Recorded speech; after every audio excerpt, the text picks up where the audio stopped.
се наоѓаме на територија на општина Аеродром, на една од најфреквентните локации во градот Скопје. Зборуваме на тема безбедно во сообраќајот, односно она што е најактуелно, безбеден град. Мој соговорник, како што и вие најавивте, Дејан Андоновиќ. Дејан, добро утро, како си утрово?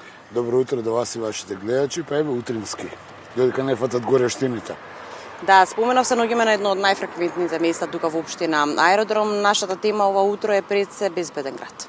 Безбеден град, Републички сојуз за безбедност во сообраќајот на патиштата започна кампања за поддршка на системот Безбеден град за безбедни учесници во сообраќајот и има за цел оваа поддршка со едукација преку овие јавни медиумски настапи, со материјали на теренот, да им посочиме на учесниците во сообраќајот за системот Безбеден град и за превенцијата во сообраќајот која тој го носи. Значи, прекршокот го регистрира системот Безбеден град, но одлуката да го направиме прекршокот ја правиме ние самите. Оттаму ја апелот до сите учесници во сообраќајот да се придржуваат на правилата, прописите, пропишаната сообраќајна сигнализација и да не мислат дека Безбеден град има задача да има санкции, туку да се избегнат санкциите. Сите ние со наша јавна свест, сообраќајна култура, почитување на јавните, на правилата, прописите и пропишаната сообраќајна сигнализација да бидеме безбедни во сообраќајот. Да, често сме зборувале на овие теми во тек си неколку летни кампањи низ целата држава.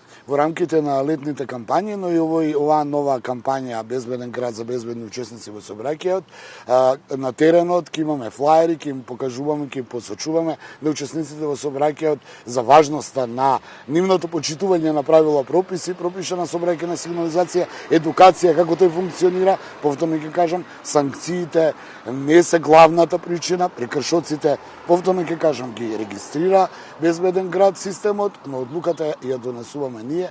Значи, треба да одлучиме дека треба да се однесуваме безбедно во сообраќајот, правила, прописи, пропишана сообраќајна сигнализација.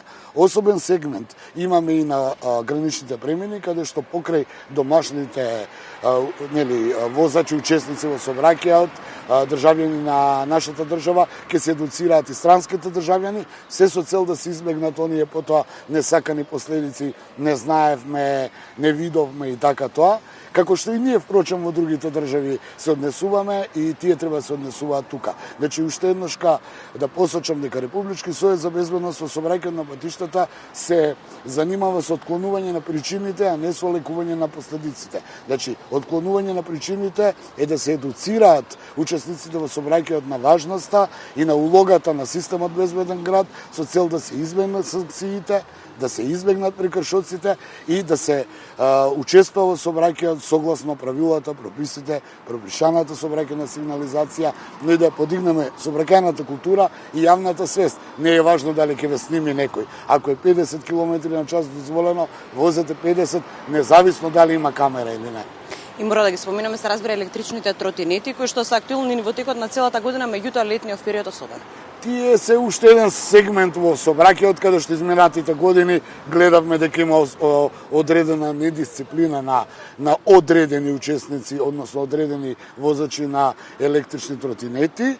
Не можеме да кажеме дека сите се неодговорни, но во секоја категорија на сообраќај има одговорни и неодговорни поединци. Со новите законски измени тие се веќе јасни, веќе гледаме на улиците подобрување, се разбира секогаш има неодговорни поединци, но она што можеме да видиме дека полека, но сигурно и тие учесници во сообраќај мора да разберат дека не е важно дали ќе ги казни некој ако не носат заштитна кацига, туку заштитната кацига се однесува за нивната безбедност, исто така и нивното движење, нивната брзина, возењето на самиот електричен тротинет и сето она што ќе им направи први они да бидат, тие да бидат безбедни, а потоа и безбедни останатите учесници во сообраќајот. Да, како што споменавте вие, тука сме сите заедно да ги едуцираме оние кои што се разбира не слушаат во моментов и да испратиме на силна порака. Малку едукација, но повеќе потсетување на важноста на одговорноста во сообраќајот, бидејќи не се работи да ги лекуваме последиците.